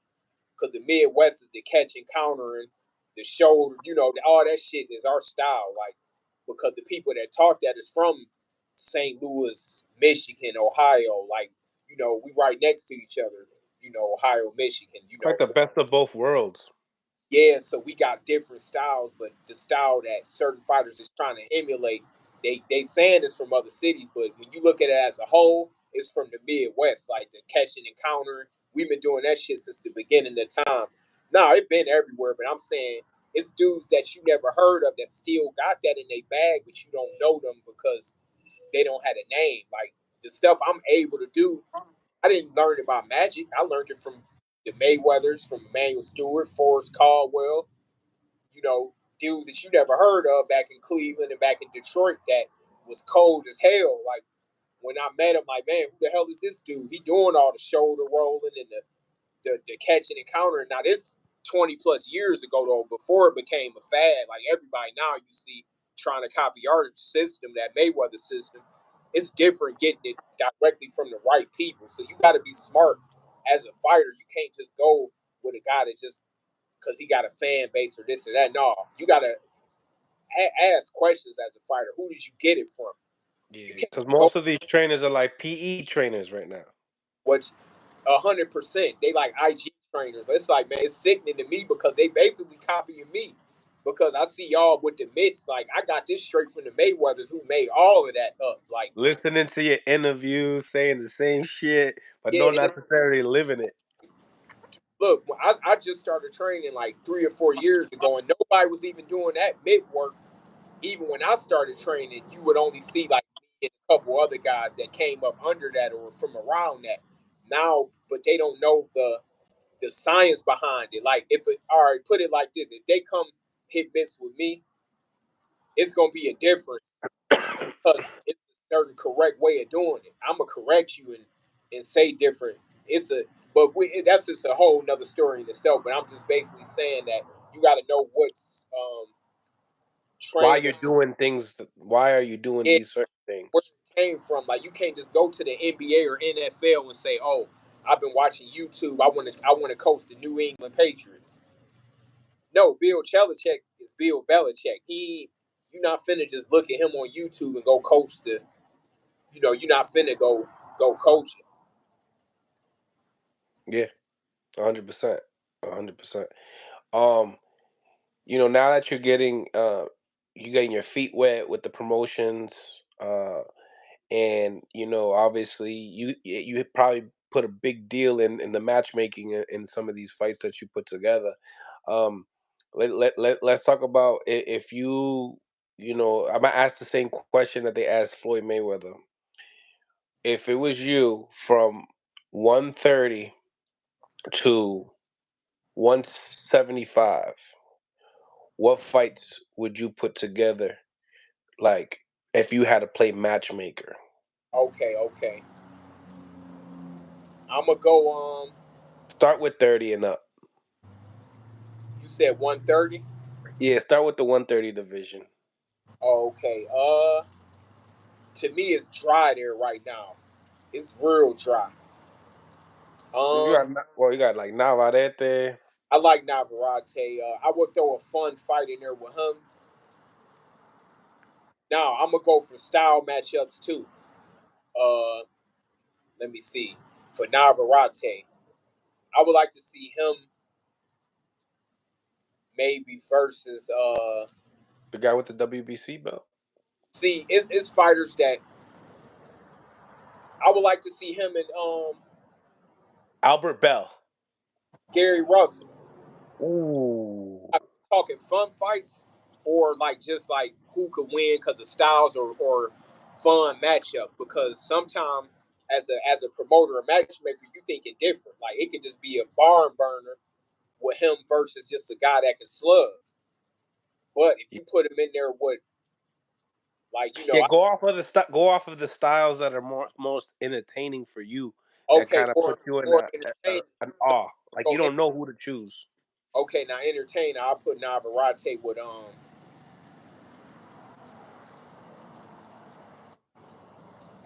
I will put him at with let me think.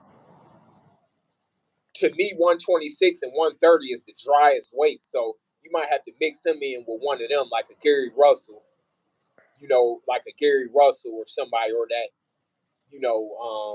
30 is dry. Like it ain't nobody really, it'd be him versus Gary Russell probably. 35. All right, I could mix a few in there. Of course, the number one, Tank versus Shakur. I could put Tank versus Frank Martin, Pitbull versus Cambosis, Lomachenko, Pitbull and Bosos. Lomachenko versus either Shakur or Tank, or Lomachenko even versus Frank Martin is decent. Um, um, Keyshawn versus Andy Cruz could be good in a couple fights. Um, Throw either one of them in with like a veteran, you know. But yeah, I would say Tank versus Lomachenko, Tank versus Shakur versus even Shakur versus Frank Martin. I keep Frank Martin in there. You could say like a Zepeda versus Cambosis or a Pitbull versus Zepeda. Fun fight. Pitbull versus Frank Martin. Two Mm. guys solid that'll sit there and fight. How about this one? How about this one, Mick? Right? You could even Al throw a Heyman. fighter up too, and Huh? you could even throw a fighter up in that way too, and I'll match him if I'm forgetting anybody. Yeah. How about this? Al Heyman, he tosses you 40 mil and says, Mickey, make a fight for me at 140. Oh, The Devin, the biggest fight that you can make at Devin 140. Teofimo. Yeah. Oh yeah, I'm gonna get them both 10, 12 million apiece at least. And then I need an undercard that's gonna get the winner. You say, well, who would I put on the undercard I need a co-main event that gets the winner of that fight. at 140? Yeah. Richardson versus either Richardson versus Russell or Ryan Garcia versus Regis Prograis or Ryan Garcia versus dang, who else at 40? One of them Matias or somebody like that. Mm. You Mm. know what? I gotta stick Ryan in there because he one of the biggest stars. So True. he there by default. So I would probably say Ryan versus any of those guys. Like, but Ryan is there no matter what. You gotta put Ryan there. Yeah, it makes sense. That makes 100% sense. Um, does AB got anything left? Yeah, yup. Is AB his opponent is in the mirror. And I love AB. I knew him since he was 7 years old. We from the same town. Rest in peace to Mike Stafford. And I went Yeah, rest in peace. to colleges, and I gotta say this: Mike Stafford and AB's team and the amateurs had the best team I ever seen in my life. Mm. Lifetime, they had the most talented fighters all in life. When I say they could have probably had 80, anywhere from 60 to 100 world champions out of they one gym in the projects, like a dudes that ain't even trained that get in the ring and win a whole national tournament. I got to get at the Mike Stafford. He just passed away and just had his funeral, so I got to acknowledge that. But AB, you know what? I forgot about that. I got to throw AB in there with I would throw him versus Ryan Garcia as the co-main event. Yeah. But now, as a businessman, that's a main event. So I can't put them as a co. I would put them two as a main event. I would take some of that 40 million and give them some of that. Ryan Garcia versus You'll split it. I would give Ryan Garcia versus Broner, right? I will put that on another separate pay per view, and I will put the co-main to be Richardson versus Russell, or Richardson versus Matias, or I put Rowley as somebody, as the co-main event. Mm. Mm. Now at 140, and I want to give a big thanks for the $10 to Jackie Hernandez. I appreciate you, Queen. Um, so at 147, talk to me nice. I mean, there's a lot of hidden Oh, it's a lot of jewels. head get. That's what I'm saying. You might have to throw names up. See, I gotta I start remember magnet you the rank. remember remember we got Cody Crowley that's undefeated. We got Stan Jonas that's undefeated. That's funny. He the first one you named because we be in the same gym together. I know. That's one guy that I acknowledge, and he disciplined as hell. He in the gym right now training like he got a title fight. But you can Right. keep going. I ain't keep going what you were saying. I mean, who would you that all right. You know what I'm saying? Like if you really look at it, right, him and Boots could be lined up next. Like Great. it's a possibility. I see that his energy is not there though. Like when they talk about Boots, his energy's not there. Boots want the best of the best of the best he can get. Boots want to smoke like crazy. Hmm. So you saying how would I stack up a 147-pound card? Yeah. Okay, right now I would do And get Terrence out of there because he's a bully. put him, he in a whole nother stratosphere. So okay, let me think who we got there. I will put Boots versus Keith Thurman or Stanionis. I'll take Stanionis. Now, if Boots fight Keith Thurman, I will put Cody Crawley versus him Stanionis. I will Nice put undefeated uh, fighters right there. 47. What's some other top rated guys at You got 47? you got Rashidi Ellis that took a L Nah, with Rashidi. I would still keep him in there. I would give him a rematch with that guy, with Villa.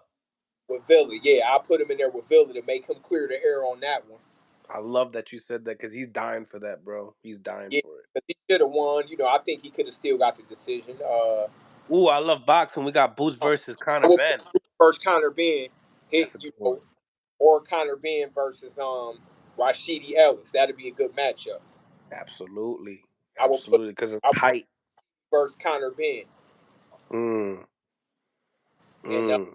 who else at 47? What's up, yo? No one's showing no love to Blair Cobbs no more. Hold on. I like Blair too. I thought, you know what? I will put Blair versus Boot. Nah. I will put Blair versus Conor Ben, or Blair versus Rashidi Ellis. I've been saying that. I always bother. I always bother. Blair. I'm like, yo, fight for Sheedy, Now, man. listen, Blair got this. If you call Blair number, he gonna take it. He Yeah. gonna take the fight. He ain't gonna overprice himself. He ain't gonna do none of that. So I would like to see Booth versus Rashidi Ellis. Great matchup. Both of them got skills. They both will fight. They both dogs. They both, I like Rashidi Ellis versus Blair. Now you are you high on Alex Rocha? I got to see more of them, but I got to see more of them. But I will put Roca in there too. I will put Roca in there with somebody like do a rematch with. Is it Warren? No, I will put Roca in there with Crawley Cody too, or Stanionis. That Mm. war. So I will put him in there with because Cody is like a Mexican style fighter. He got some Remember, speed. we still got Ugas Oh and shit. Oh, Barrios. They're gonna be fighting as well. oh. I like Ugas versus Blair, and I like Ugas versus Rashidi Ellis too. What do you think about that matchup? They're gonna be in the co-main event. I think it's gonna be the co-main event on the Canelo card. I'm gonna be all the way real. I don't like it. You don't like them in that Or position. Barrios. Yeah, and I'm then a you know it's for a title, for a vacant title. I like a big deal. Like it ain't gonna get no extra pay-per-view buys. Now I ain't really great for their pockets though. It's great for their pockets, but nah, it ain't gonna do no extra buys or nothing like that. I like Ugas versus Rashidi Ellis or Cody Crawley or Blair. See, when we talked about like the business of boxing and like asking for too much money and stuff like that, like guys like Keith Thurman that has had big Manny Pacquiao paydays and that fought Barrios and did horrible numbers, they expect to get like a good pay. And it's like, now look at you. You beat Barrios, you signed the Ugas contract, you couldn't get the fight, and now look at they're fighting each other now. See, now that's the thing. Why I said Tank shouldn't fight Pitbull. You don't want to go from 1.2 buys to going to 400,000 buys fighting Pit. Mm. You don't want to go that Mm. low down. At least I think with Frank Martin being undefeated and it's more of a like sellable fight on all access. They don't, it's gonna be a little more entertaining. I think that fight can do probably at least 750. 750. 750 pay-per-view buys like Tank. You think that Jamel Charlo beats and Canelo beats the 750 mark? It might, because a lot of Canelo fans coming from a different country, an all American fight, we already know the people in our country gonna steal the pay-per-view most of the time. But that's the thing about the Pitbull Cruz and Charante Davis fight, man. That's the I same don't thing. like that fight at all. Like I ain't, I love watching Gervonta. That's the one I don't want to see. Like I don't want to see that. Like just as a nah, I'd rather see him and Frank Martin. That makes sense. They both with PBC. Frank Martin undefeated. Y'all sparred. He said he got the better of you. Whether he did or didn't, that's something they could sell. You know, But you're they kind of both. pulling off the same demographic when you fight. You know, I kind think of. it'll bring the hip hop stuff. It's that's like a Get Zab. all the Texas rappers to come pull up and support. Yeah, that's like a Mayweather versus Zab Judah type fight. But like in It's reality, and I like Frank. I'm cool with Frank. like Mexican boxing is one of my favorite. Two of my favorite fighters, or three, is Ricardo Salvador Sanchez. Salvador Sanchez are my two of my favorite all time fighters. You see how I do? In out of any race, so I don't do race or nationality when it comes to boxing. Me neither. I'm a real boxing guy. Like so, Mexicans are the most diehard hardest boxing people in the world. Are Mexicans like we got other ones too. Of course, you got Puerto Rico, UK, but I'm saying Mexico, they eat and sleep it. Like I seen them walking around with Gervonta Davis shirts over Ryan. They was out here. I seen more Mexicans with Gervonta Davis shirts on. Now, when I seen that, I'm like, oh, it's over with. Gervonta is out of this world. Right, right. You're 100%. So talk to me, man. The 54 division is it's actually pretty stacked. Like there's not missing any names. I mean, even in that Coleman in that card with Canelo and Charlo, we got Jesus Ramos moving up in the division, basically at his biggest task right now to fight Erickson Lubin. I think it's a good fight, but then you also got Jesus Ramos, which is probably one of the biggest 154 pounders, pressure fighter, Mexican. Wait, Um, who? Jesus Ramos, Oh, that's the one. Is he fight Lubin? he's fighting Lubin. Young dude too, real young, huh? Hell yeah, bro. You know what? Hell I yeah. like that fight. That's a great co-main event. Great, great, great co-main. Listen, anytime you see the odds close, that's when you know it's a good main event. Oh, and I'm gonna tell you somebody I love too. Me loving the Mexicans and the boxing. I just want to see Virgil Ortiz get healthy. Me I too. like Ortiz a lot. That's one of my favorite Mexicans in the sport. Is him and Benavidez. I got me some younger guys, but I'm saying that's right there. When I can name a familiar name, Virgil's one of the exciting. I'm excited about him as a Mexican coming up. I'm excited about Virgil Ortiz, but he needed to go 154. Don't even look at 147 again. Mm-hmm. Mm-hmm. 100%. So the Jesus Ramos and Lubin fight. What do you like about the fight? Mm. And two young guys, they both could punch. They come to fight. Lubin's back because I mean he ain't trying to take another L. I think he lost to the tall guy. He lost to Charlo Fondora, and then he just came off a big fight with Luis Aries. Um, Yeah, so he he got. beat Luis Aries, I like. dominated him. I like. I see. I watched this kid Ramos after I seen he was fighting Lubin, and I said, "Damn, he. For him to be that young, he bringing some smoke. So he got a potential to be one of them next Mexicans that's good for the sport. So shit, they gonna fight it out. That's gonna be an excellent matchup. If you a dude that just love to see neither one of them, they both gonna fight like they life depended on. I can almost guarantee that. Yeah, they're gonna Oh, try to steal the show. that got co-main event written all over it. That's the kind of co-main event that I would match as a promoter. That's beautiful. The Ugas and Barrios, I like both of them separately, but the matchup is that ain't really gonna do nothing as a Cause co-main. you're sitting back thinking as a fan like, all right, I'm gonna be up my seat watching it, getting really excited, and then we're gonna have Ugas and Barrios, which is not saying that they don't have styles that are like they have definitely styles that are like you want to watch. There's not gonna be a lot of defense, but it's gonna be a lot of striking. It's not gonna be a lot of moving around in the ring either. Yeah, but I ain't, it's cool. I accept it. They both could fight, but to me, it's like Barrios is they using him as a gatekeeper. I will say this as a manager or as a promoter, you gotta love that a dude like Barrios can keep getting these big $1 million paydays though. Like I commend that for Million sure. dollars. All power to all power to Barrios. I love that bag that he get. Like, see, I look at it in that way too. But if I had to pay for one co-main event, I would pick Lubin over. If I had to pay separately to watch either fight, I'm gonna pay for Lubin and Ramos. Mm, Hands. mm. Another title fight in that division. Tim Tszyu versus Brian Mendoza. November. Oh, they fighting each other. Yep. Oh, that's a great fight. No, when they fight. I think it's in November.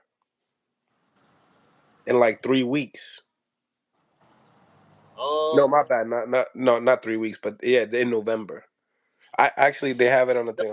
let's say this. I'm proud of dude Mendoza because I was seeing him working in the gym a lot, and he pulled that upset. He was like a dark horse. Even in the October 15th. great match, man. Dangerous as hell because I liked him to Zoo. Dangerous, but Mendoza to me, him pulling that upset off was like him hitting the lottery because I was seeing him in the gym. He was sparring with a fighter that I trained, Amari Jones, young kid, and he was Devin Haney's fighter. like a blue collar fighter, Mendoza. So him pulling that upset is gonna keep him in the money, and I love it for him. Because I could tell that's what he was training for. He was jumping in the gym sparring with everybody. Kenny Sims. I like Kenny too at 140. My fault. Kenny Sims was my bet on that too. Yep, that's my One of the guy. most improved fighters in boxing. I would like to see Kenny versus what's the kid name? Russell, since they both with PBC. Or Antoine.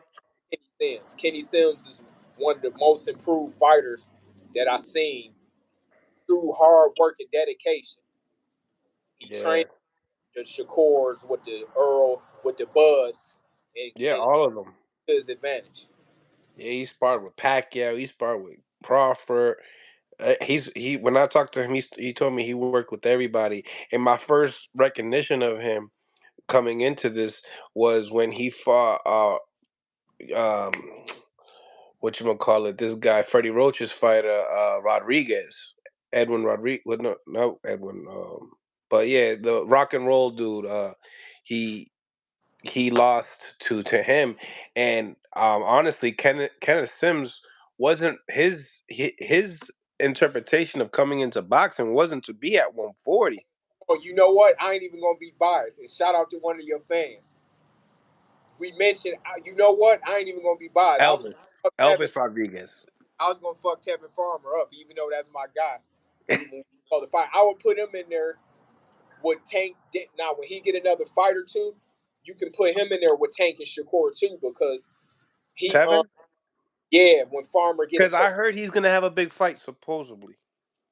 I would throw him in there with some of that mix too, like the Navarrete and him and Shakur, because he crafty, he can box. So I wouldn't mind him in there with a Shakur, with a Tank, or with a Navarrete.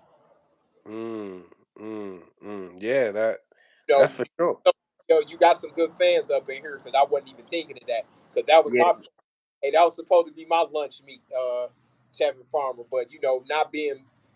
But like I say, that's a good man. It's a lot of good fights right now, man. I liked him at 154. He one of the top dogs coming up at 54. yeah. 54 is looking real sharp. You know what I'm saying? Four to me is kind of dry right now. Like, it ain't really. You got tough fighters, but it ain't no 154, or it ain't really no 154. Like, how you could say like Shakur, Devin, Tank, Tiafimo. They don't. It's mixed up to where they got to be made into that. Like, it ain't really no. But I do see, dude. Tim Tszyu.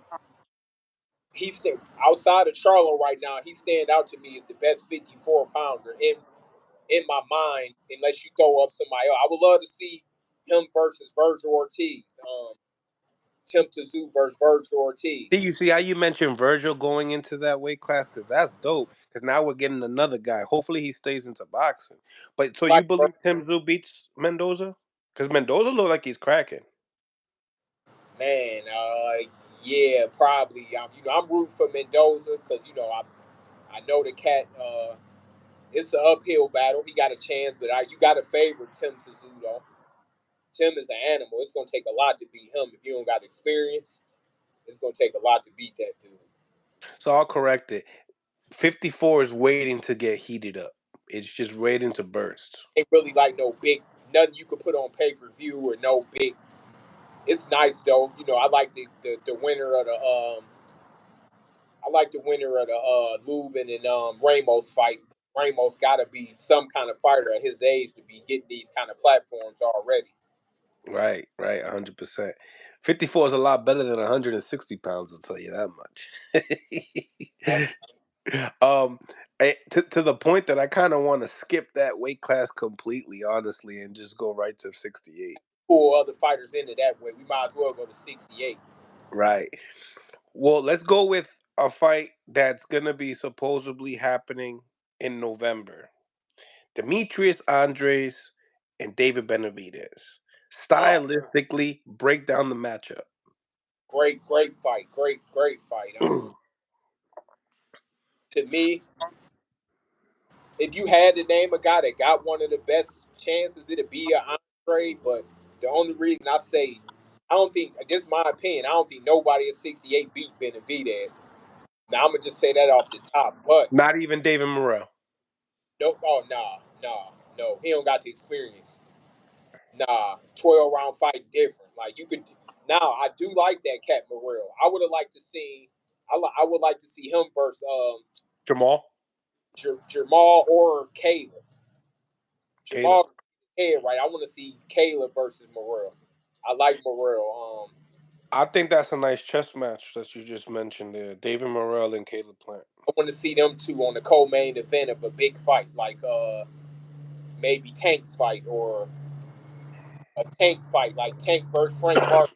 So no, That would really sell it. as a promoter, no, you put him on the co-main event of the super middleweight, so maybe that winner could fight each other then. You Mm. need to put the same weight classes on the co-main and the main to build it up for the next fight. So this is me thinking as a promoter. So I like David Morrell versus Caleb on the co-main event of Benavidez versus Andre. But who do you lean towards in that fight though?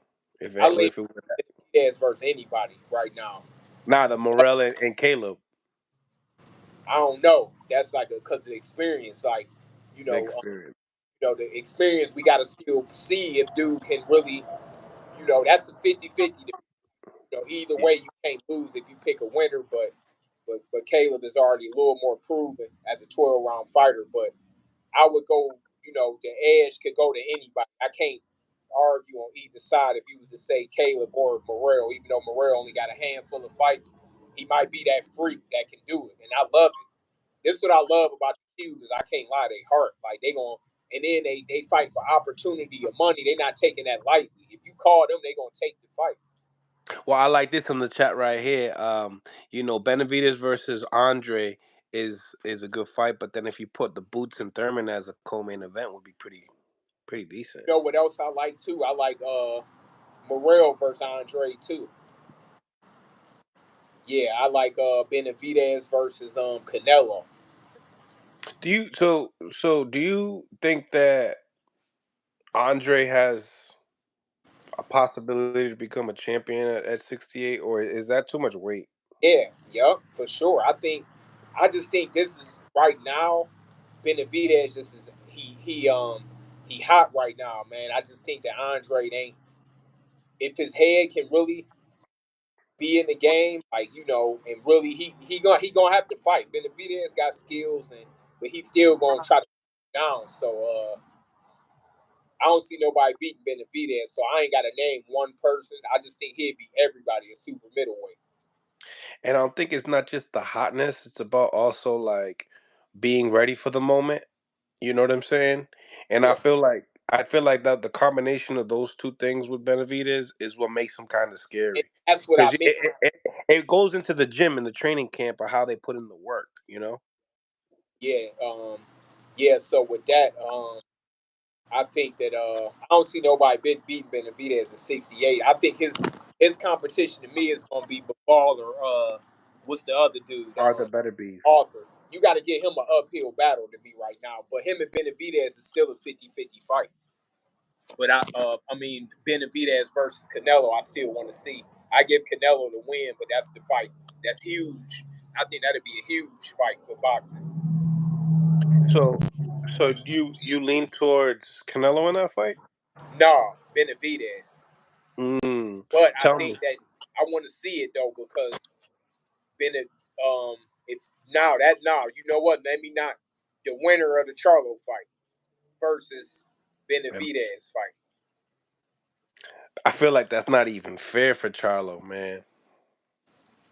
What Benavidez? Yeah, But man. it'll look fair if he beat Canelo though. It'll It- look like okay maybe he can. Now I wouldn't put him in there with Benavidez because of the size but if he could beat Canelo then let's see it. That's a huge fight. Yeah, yeah. let's get it. That's a big one.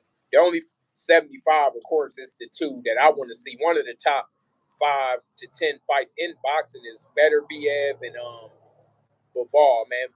I say, let him fight. Let him fight. It's undisputed. Two great undefeated fighters, legitimately great. No height. Some fighters is height. These two are really legit.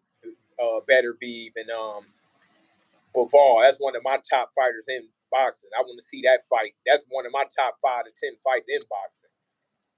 It seems like it's been overdue a little for that fight, and it seems to me like if they could be able to do a rematch, people would be entertained, depending on the first outcome of the first fight, obviously. Um, Yeah, yeah, but yeah, I want to see yeah, I definitely want to see the if Canelo and Benavidez, I think is a huge fight for boxing. If he get past Charlo, if mm, Charlo win, if I was his manager or promoter, I would probably put him in with like the winner of the plant versus Morrell or something like that. Or I would, or he can go back to 60 and fight, one of them dudes there because he's not a super middleweight. So I would go back to 60 if I was him. Andre? No, I would go to 60 if I was Charlo. Okay.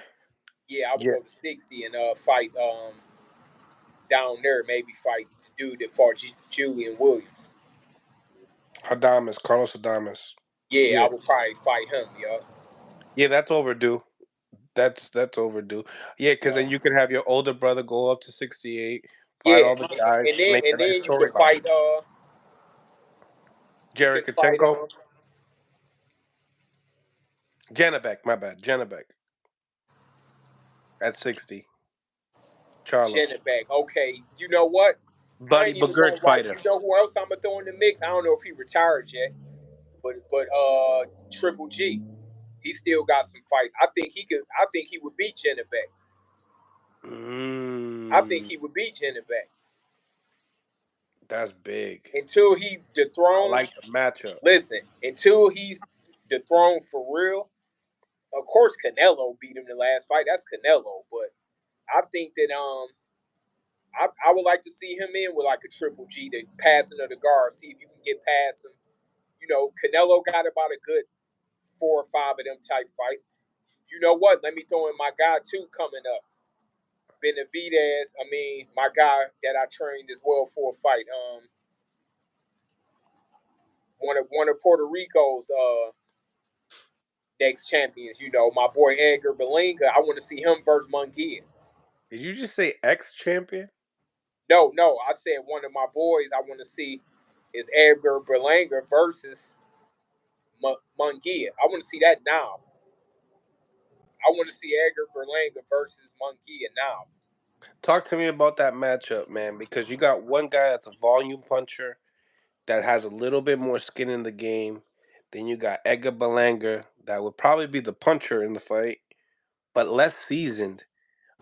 But then he's also a real 168 pounder, which they say versus Munguia is really just more like a 60 pounder going up. Well, 54 pounder really going up to 68.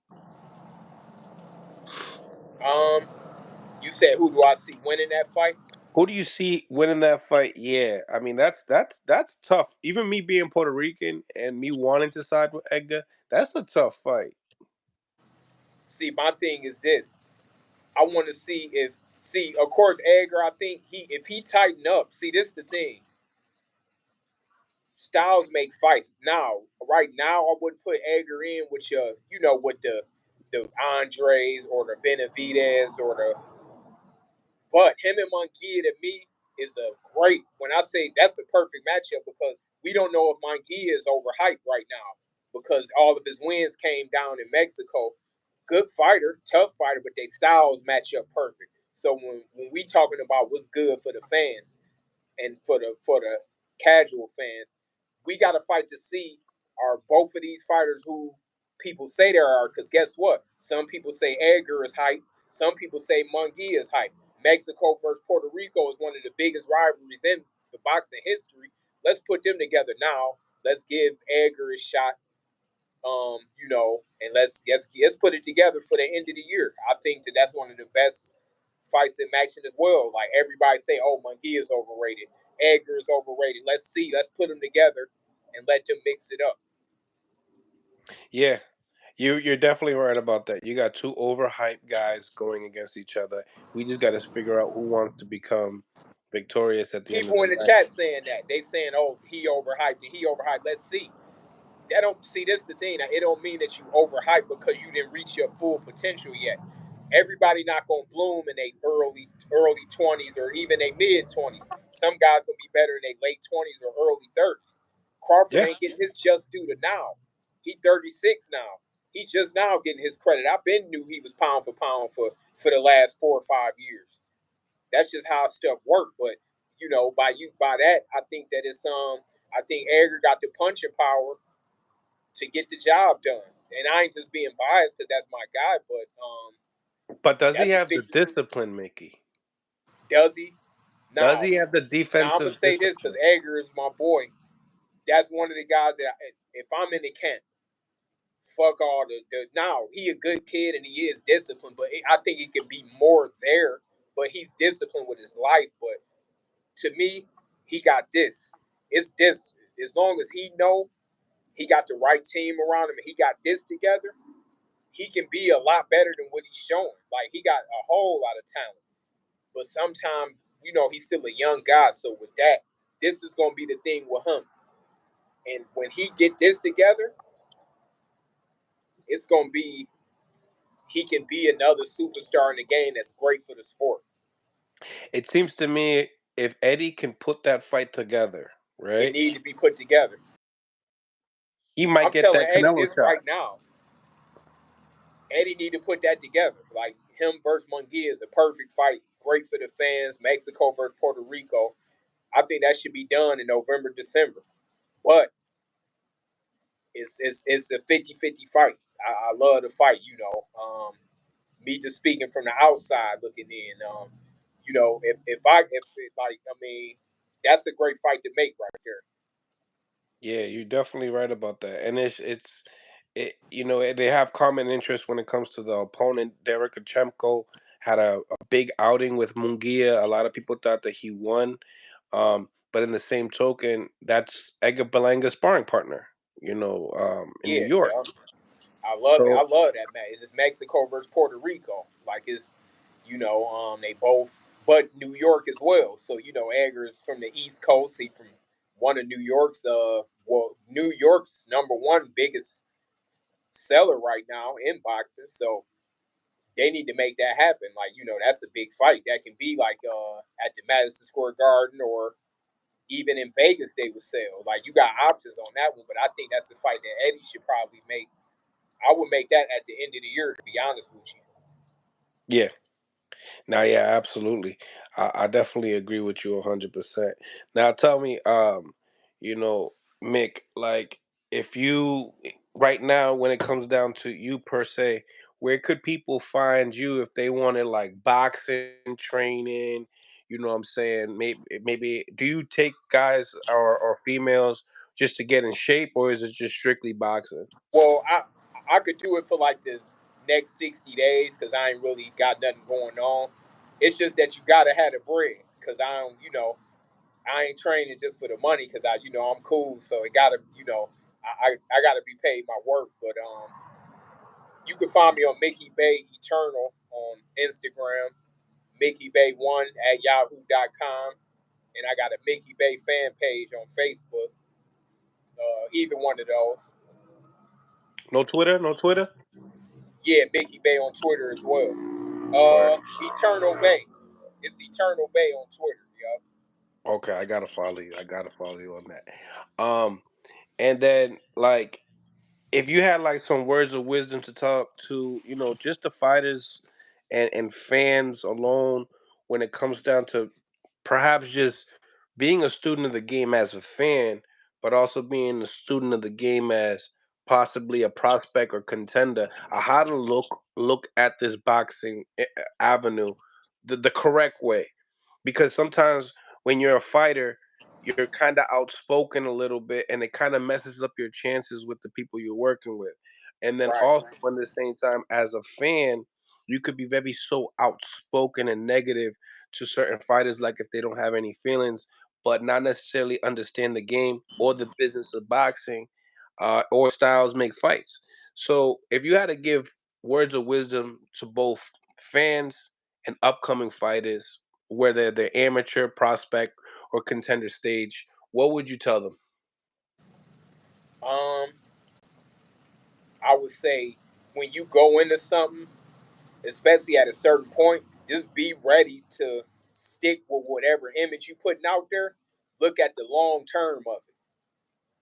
Because once you put an image out there, it's hard to pull back. So whatever image you put out there, be ready to ride with that because fans only know you from what they see on TV.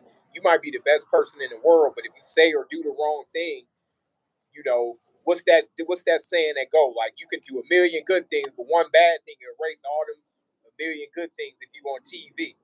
People Mhm. gonna judge you off the bad. So my thing is this in life, period. Like make the best decisions you can make for the long haul and don't care what people think about it. Whether it's you working a job, man, don't have no pride if you gotta even work at a restaurant. At the end of the day, look at the long run. Somebody might laugh at you and say, "Oh, if you got to pick up a second job, being a waiter, a mechanic, if you got to cut grass, why they laugh and go ahead and get that extra money cutting them lawns, but they don't know that you saved and you might have 15, 20,000 extra saved up when another year passed, you might could open you a car wash or a business. So my thing is that the pride come before the fall. So never have too much pride to where you mess yourself up, but never undervalue yourself any either, because sometimes you can undervalue yourself and not have the confidence to get something started based on what people think. Most people don't do stuff because they worried about failing in front of people. Because nowadays it's on social media, or it's now my thing is this: if you don't ever try, you won't know.